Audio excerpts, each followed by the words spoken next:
అండి, మీరంతా ఎలా ఉన్నారు? నేను చాలా బాగున్నానండి.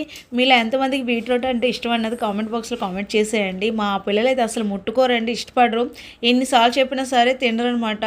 నేను కూడా అసలు చేయను, వీళ్ళు తినరు కదా అని చెప్పేసి అయితే ప్రాసెస్ చిన్న వీడియో అయితే చేస్తున్నాను. మావయ్య వాళ్ళు వచ్చారని చెప్పేసి మావయ్య గారి కోసం అయితే బీట్రూట్ అయితే చేస్తున్నాను.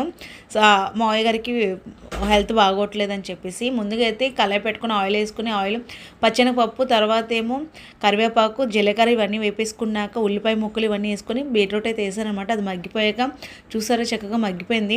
ఆ కలర్ అంతా రైస్లో కలిపినా కూడా రెడ్గా అవుతుంది కదా, వీళ్ళకి నచ్చదనమాట. అందుకే అసలు ముట్టుకోరు. మాకు కూడా చిన్నప్పటి నుంచి అంత అలవాట్లేదు. అమ్మాళ్ళ ఇంట్లో కూడా మేము అసలు తెలియలేదు. నేను వీళ్ళకి కూడా అదే అలవాటు వస్తుందన్నమాట. మావయ్య గారికి కాబట్టి లైట్గా వేస్తానండి. చూసారా, చిన్న కారం, పసుపు, ధనియా పౌడర్ వేసాను. ఎక్కువ వెళ్ళేది అదే. మాకైతే మాత్రం కర్రీస్లోకి కారాలు, ఉప్పులు ఎక్కువ వేసేస్తానమాట. మావయ్య గారికి కొద్దిగా పేషెంట్ కాబట్టి పత్తింగ్ కూరలు పెట్టాలని చెప్పేసి ఇవైతే పెడుతున్నాను. బీట్రూట్ అయితే చేస్తున్నాను. ఇప్పుడు చాలా రోజులైపోయింది మా ఇంట్లో బీట్రూట్ వండి. ఇలా అయితే చేశాను అనమాట. చక్కగా ఉడిగిపోయింది, దగ్గరగా అయిపోయింది.